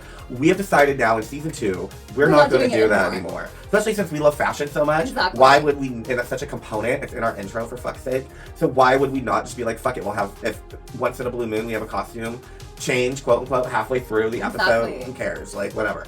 So yes, it is the next day, so that is why we're not in the same outfit as we were before Spellcraft. So with Spellcraft out of the way and done and over, it is time for us to once again return to the misty forests and streets of Greendale, to traverse through the trail to get to the Spellman mortuary to join Sabrina Spellman and her aunts Zelda and Hilda Spellman and their cousin Ambrose and her newly acquired familiar companion, Salem. We were talking about lesbians too much. We were just talking about lesbians way too much. So yes, we are back with the chilling adventures of Sabrina. Part 1, episode 2, The Dark Baptism. Yes. I really enjoyed this episode. Yeah, it's a fun one. It really is. I noticed a lot of things witchcraft-wise in this episode that were correct. Mhm. Like, for instance, when she's talking to, like, oh my gosh, what is his title? The head night church. The high priest. Yes. Yeah. Yes. And she's, like, asking him about, like, her doubts in entering into the church or not. And she asks if the Dark Lord is the embodiment of evil. Yeah. And he says, no, he is the embodiment of free will, which I thought was really interesting because that is how true Satanists believe as well. Correct, yes. And the show did do, like, they did their research Absolutely, into everything, yeah. and everything's handled with so much respect, while also functioning through the narrative of fiction and dark fantasy and dark romantasy, Yes. YA, whatever shit. Yeah, I enjoyed that they were very like, this is what they believe and what they say and how they view him, but that is not the truth or how we Right. see it or what we believe. Now, of course, Christians will be like, well, that's deceptive, and of course they said that the show is evil and manipulative and deceptive. I like that, you know, it was very witchy. Like, it feels witchy. It like, really it just, does. you've always just got like the trees without the leaves and the mist. And yes, it's Halloween, but that's kind of how Greendale is going to look through the entire show for the most part. Like, is Greendale fictional, or is it in a particular state? I don't know what state it's in, but it's in the Archie universe. And so the Archie gang, you know, Betty and Archie, you know, they're from Riverdale. Yeah, which is in California, correct? I don't know. I always assumed that it was. It could be. But when I watch Sabrina, like, I'm getting more like Midwest vibes. Yeah, it's very either Midwest or East Coast. I would say Midwest because of the mines. Yeah. Or Appalachia. Right. But Riverdale is like a few towns over. Or it's like a sister. Okay. Yeah, they're like in the same. Sabrina and Archie comics used to okay. have crossovers because Sabrina was an Archie comic. Yeah. So they would have crossovers and yeah. So I don't know. That's very interesting. I'm always curious with shows that involve like such a kind of like a staple in culture, like if it's like a fictional town that could be anywhere or if it's set in a particular area of the country. I always kind of wonder that. Kind of like how, well, yeah, like you have like things like Secret Circle, which is another one we'll do. But that, of course, is in Washington. Yeah. A fictional town in Washington, but it's in Washington. And then you have places where it's kind of like a nondescript state. Yeah, exactly. And I think that is what Glendale and Riverdale are. Okay. I think they're nondescript. I mean, I know in the comics there's snow. Yeah. I mean, Betty, and we have, I think, a collection of Archie comics. My partner's really into Betty and Blondie. Oh, yeah. And we had like a Christmas collection of Archie comics. Oh, interesting. Which some of them had a few Sabrina ones in there too. Oh, nice. And So I know it's probably on my bookshelf here in the dining room. And I know I've seen Archie and Betty and Veronica comics where they go skiing. Yes. So. But there are ones where they're actually just like Christmas shopping around town. Yeah, They're constantly and it's snowing in Riverdale. Yeah. So, but it is very nondescript in terms of state, I think. I was just curious. Random thought that popped into my head has nothing to do with anything. Right. And this is what we do. We go on random thoughts and tangents like most everyone does. Right. Anyway, back to the chilling adventures of Sabrina. You know what? Actually, the moment when like she runs away from the baptism and they're all like following her, and she like turns around and she's like, "My name is Sabrina Spellman, and I will not sign it away." I got chills, and I teared up at that moment. Oh yeah. No, I was like, yes, girl, own your name. Another moment where I teared up was just because I'm a sucker for people who have to like make the choice to like march into the darkness and willingly say goodbye to something, like to protect other things. So when she says goodbye to Harvey, like despite how annoying I find all of that, I still got really emotional and choked up, and I was like, oh fuck, girl, like, I know. and that just like I want one more second of just having this, and that you was, can't, that and you was have so to walk away heartbreaking. knowing that all you want is that just one more. Just that one more second. So that made me tear up. It still upset me when spoiler alert. So by the way, if you haven't seen it by now, sorry. The show's gonna be full of spoilers, and it doesn't matter because it's been on Netflix since 2018, and you should have been caught up by now. I was not. Right. So. But like at this point, I feel like you would have to just like concede to the fact that if you were to watch something talking about the show by now, it will probably have spoilers because it's been so long. Right. Like I just feel like, but disclaimer anyways before I continue. But when Zelda kills Hilda, like I remember the first time I watched it, I was like, what the fuck? Like, and I got so upset. And then and immediately I was like, oh, of course she's gonna come back, like whatever. But I still, and then of course when she comes back and she's like standing there and just looking at her sister, and she's just so sad and heartbroken that happened. And like Zelda's all threatening her and shit. Like I fucking like my heart broke for her, and I started getting all teary up for her, and I was just like, oh my god. And then like it happened again. Like I'm rewatching it, and it still had the same effect on me. And I think the thing that makes it even more like heartbreaking for her is that she then goes on to state that this has been routine and keeps happening throughout their time as sisters. This is how she punishes her, puts her in her place, and that whole thing of like each time it's getting longer for you to come back. Yeah. So like eventually you're just never going to come back, and it's like, and how the fuck are you gonna feel, bitch, when you do that and then she doesn't come back? Exactly. Like I feel like if that were to happen, like that would be the point at which she would be like, "Oh no, my sister!" You know what I mean? Mm-hmm. And it would be like her first display of true emotion when it's too late. Right. And she's trying to do some necromancy to get her sister back. Exactly. Yeah, I will say Wicca. Oh yeah. The women's intersectional cultural something assholes. I don't know. association, community association. I don't know, whatever the weird thing it was that they were like, let's string something together so we can make Wicca be something for the used in the show. Like, I think there's a lot of nuance in attaching it to a feminist organization because of the fact that, you know, Wicca has in America has its Dianican branch that is straight up no penis of any kind, and then like, and it was also very much in the feminist movement. It was very much vital to second wave feminism, and like, and I think there's one of the documentaries we'll eventually get to that we have in that fucking collection does actually go into like how integral the Wiccan, especially particularly Dianican Wiccan movement, was to the women's rights movement and second wave feminism. And like I like that there's the nuance in that is there. I do like that. I will say the acronym does make it a little kitschy, but it's not something that can be but that's the other thing I was going to say though, and I'm so sorry to our viewers who are Wiccan. Specifically, no tea, no shade, not coming for you. Not coming for you. But like I will say that it is like when it was like, oh blah blah blah, we're Wicca, women's blah blah blah blah blah, Wicca. And I was just like, or all the kind of shots fired on all those ends kind of at it. But I was just like, oh my god, it's so fucking ridiculous. The whole thing, so it's just kind of not the club that they're starting itself, but the Wicca and the acronym. The hoop jumping the writers had to go through so they could incorporate Wicca into the show. Especially since at this moment, anyways, they're all fucking following Satan. But the thing is I was like, that was another shot fired too, because there is also a little bit of like a ridiculousness to Wicca, like in terms of like, you know.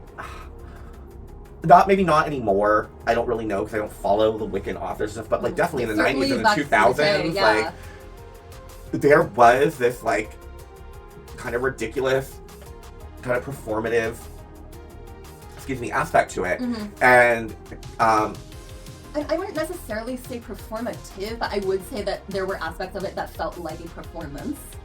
Yeah.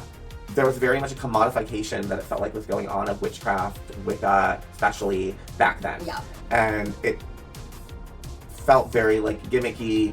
Oh, if you wanted to feel like a rebel or like piss off your parents, well, you can just go pick up a Llewellyn book, you know, Yeah. and say you're Wiccan. And it was just, I remember it annoyed me. Mm-hmm. It annoyed the fuck out of me when I was in high school. You knew who were true and who were Wanna Blessed Bees. Yeah. And there was a lot, and there still are a lot of Wanna Blessed Bees. You like that they took a hit at the commodification and kind of the ridiculousness that Wicca kind of has a history, has in its history. Amongst, again, intersected with so many amazing other things, like second wave feminism and the fight for women's rights. And like, so I just think they put it all in that one thing. Yeah. Like, yeah, I mean, even as kitschy as it seems to watch it, once you like break down the nuance behind why that's present, like it really is just a very well researched and well thought out and respectfully done show, and I love that. Yeah. Oof. I will say there's one part I don't like that I didn't like the first time around, and I still am not responding positively to it. Okay. And it is the making the boys make out with each other and taking a picture for blackmail. Yeah. Like, because that act in itself is heterosexist and homophobic. Exactly. Like, and it's using the very real threat of ostracization and hate crimes and abuse, if you were to be thought of as gay. Exactly. To, I guess it's very much like two wrongs to try to make a right. And it was also then done in part for humor for the audience, because of course the expectation is that when it's revealed, the viewer is going to laugh. Right. And the viewer is going to be shocked. The viewer is going to be like, and maybe even repulsed. Like, they knew what they were doing by crafting that on all those levels. And I found it to be a cheap shot then, and I found it to be a cheap shot now. Yeah, I agree. And then to put boys who are very much not gay in that situation and then use that threat on them, like, it's just kind of interesting in a show that is about witches, given that, you know, during the Burning Times, many non-witches were accused and killed of witchcraft. Exactly. So that is one of those things that I think on several levels was in pretty poor taste. Well, and then they're justified. We're like, well, you know, the ambiguous queer kid, Susie, is the one they're picking on. So like, it's like the crime, the punishment is like indicative of the crime, you know? But like, no. It's a cheap shot. Yeah. It's a cheap fucking shot. Sorry. Yeah, it is. It's I a cheap agree. fucking shot. I agree with that. Yeah, overall though, still enjoying it as I did the first time. Like, I will say the Tim Burton-esque-ness that I observed in the first episode has mainly faded off now. Yes. I think it was mainly just like, you know, one of those things pilot episode things. Yeah, like. So, join us next time for episode 3 of part 1 of the chilling adventures of Sabrina. This time it's going to be the trials of Sabrina Spellman, because she has refused to sign the doc. Can she make the deal, the wager she needs, so that she can still be with Harvey and Wicca? Or will she have to give it all up for the Church of Night and to sign her name in the Dark Witch book? Only time shall tell. Same bat time, same bat channel. Woo-woo. All right. So with that out of the way, next we have Witchy Media Review. And it is a very new documentary I just discovered on YouTube, and I think it literally maybe just came out for spooky season from CBC, Canadian Broadcasting Company. But it's called Coven. 3 modern witches discuss witchcraft in the present day, or whatever. So this documentary is new, just came out. It centers on 3 women, hence the title Coven. 3 women on what it means for modern witch, what it means to be a modern witch. And we follow 3 women, Laura, Andra, and Witch Prophet. That's not actually her name, but that's the name she goes by now. So we will honor people's chosen names. Yeah. So Witch Prophet. Witch Prophet. And it's just kind of just each their journey. We start with Laura meeting with Andra, and she's like, I really want to explore being a witch, blah, blah, blah. And Andra's like, oh, cool. Well, I'm part of a coven. Why don't you come and see if you mesh with these people? And so we go, and we immediately meet this, like, very hippy-dippy kind of stereotypical Wiccan woman of a certain age. High priestess, has a stick to dance with, and wears the peasant dresses, the long braids. Like, she's the whole, like, when you think, like, 60-plus year old Wiccan high priestess in Canada or Washington, Pacific Northwest, whatever comes to your brain, that is what she looked like. And she was just flat out like, Wicca and witchcraft are the same thing. Like, oh, you want to be a witch? Oh, okay, well, this is what Wicca is about. That it just was Wicca, Wicca, Wicca. She was like, if you're going to be a witch, if you're going to be Wiccan, then you have to know that the high priestess role is absolute. And whatever the high priestess says, you do. Or whoever she puts in charge of you, you do.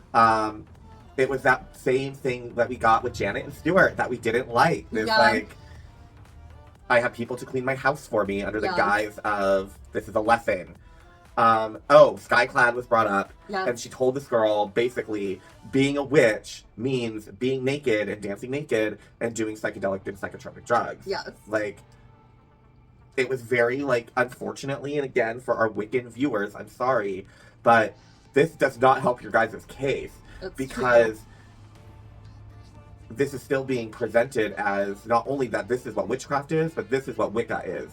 That, like, and maybe Wicca is this dogmatic still, and it seems like maybe it is, but, like, you know, the whole, they're all gods are one god, all goddesses are one goddess, holy union, divine, the horn god, the woman, the divine right, heterosexual, rah, rah, rah, rah, rah. Right. So, like, maybe, I don't know, it wasn't good. No. And then, from there, though, you could tell that, like, maybe the way Laura reacted to the situation clicked something in Andra, because then Andra was like, I want something more. I want to connect with my past, with my heritage. Her mother was Romanian and her father was Romani. And so she ends up going back to Romania and exploring her roots in Romanian witchcraft and meets the most powerful witch in the world in Romania. FYI, in case you don't know, every other very famous witch in Romania that you can book via phone, WhatsApp, social, is the world's most famous witch.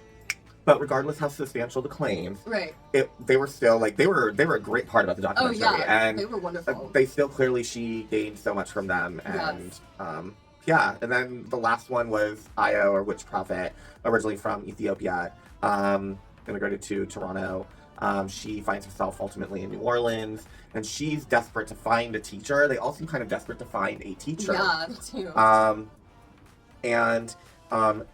I don't know. It kind of seemed like they kept encountering people who wanted to either fast track teach them something and just breeze through, be like, well, now, so there you go. Right. Or they were like, tell her girl, not me. So, yeah. I mean, which I have to say is a little bit understandable, because like there have been times when people who were just learning and getting into the craft have messaged me and reached out to me, and while I'm flattered, I'm also like, I would rather watch TV on the couch. Oh, excuse me. Yeah, exactly. You like know? I have when I was younger, in my 20s and stuff, I would like be like, oh yeah, let me kind of not like totally be like, I'm gonna be your witch teacher, I'm gonna be your high priest, I'm gonna fucking da da da da da. But I would kind of get them going. Yeah. And but it's a lot. It's a lot of work. And if they fuck up in spell work, they call on something, summon something they shouldn't, do a spell the wrong way that has horrendous effects. You kind of end up being the go-to person to figure it out and show them how and undo it, break it, send it away, close it, whatever. While also obviously showing them how to do it while you're doing it. Right. But ultimately, the first time around, it falls on you to do it because you can. Exactly. And you know that you'll be successful. Yeah, I mean, I think that unless your calling is truly to be a witchy teacher or to be a high priestess or priest, like, if you have other things going on in your life, it's just a lot to take care of someone magically in that way. It is. I definitely, like, things are fascinating. Laura, the girl Laura, is really fascinating. She had a whole witchy lineage. She discovered that she was related to Mary Este from Salem, who was put to death in September of 1692. She found out that she was related to two witches in Scotland from the Beveridge family that during the 1500s, during the worst part of the whole witch craze in Scotland. But she grew up her entire life always feeling called. And one of the things she talked about in the beginning was like, ever since she was a super little child, even though she had no contextual understanding of witches, witchcraft, paganism, altars, blah, blah, blah, any of that, she instinctively would know to go into the forest, go into the woods outside of her house, and she would pick up sticks, stones, twigs, leaves, all that shit, and she would build altars. And she was like, and she says, I didn't know to what or to who or for why or whatever, but I just knew, and I knew to do it, and I knew how to do it. And I knew that even though I didn't know what it was, I knew it was right. And I knew I was doing it correctly. and again, that's just one of those things where it's like, where we both talked about, Yeah. and so many of you, I'm sure, have had the same experience. Just your entire life, you just instinctively did witchy shit, knew witchy shit, had witchy knowledge, had a witchy perspective, a view of things, etc. And you just will, one way or another, find yourself to the craft. Exactly. So I would say it was a good documentary. It was. I may even watch it again at some point. Yeah. But I would definitely, I would give it,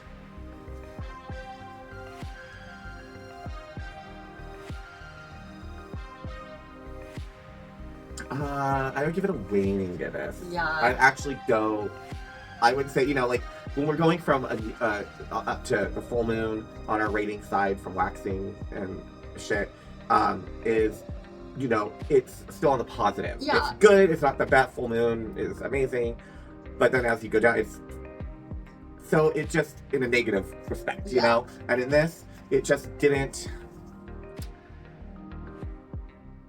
meet a full moon in an excellent way. It didn't meet a full moon in a, which is sort of way. Right. With Anne Hathaway. Yes. Like, but not like that bad. No. That's the barometer of how awful something can be. Right. And that's the direction that goes to a full-on total lunar eclipse. Right. So, I would say waning gibbous, but I would say just like literally 2 days after the full moon. Right. You know what I mean? Like, you can definitely tell it's not full. It's not like Right. that first waning gibbous where it still looks full. Mm-hmm. It's, you can buy this one, you can tell it's not full anymore. It looks like a little bit has been shaved off at the bottom. Yes. That's what I'm giving this documentary. I think I'm right there with you.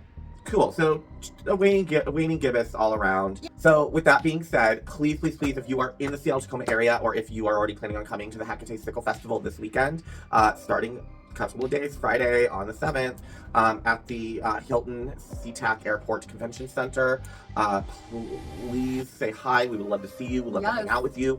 If you are able to make it, you're not coming yet, but you are able to. Obviously, more info and everything can be found on the website. Please come support the Aquarian Tabernacle Church. Come celebrate the Reverend Selena Fox with her Lifetime Achievement Award. Come support many a witchy local vendor. Come connect with more witches. Come connect with us. Exactly. Hang out with us. We're gonna be living there for like 3.5, 4 days for goddess's sake. So like, hang out with us. Exactly. Cool, I promise. Yeah. So come say hi again. Hit HEKA-TEA Sickle Festival, November 7th through the 9th at the Hilton SeaTac International Airport Convention Center, etc., etc. Again, if you like what you see, if you liked the show, you enjoyed it, please don't forget to like, comment, subscribe, and share. And just have a wonderful, wonderful, wonderful, wonderful full moon in Taurus. Yes. And remember, witches, as always, broomsticks, not just for cleaning.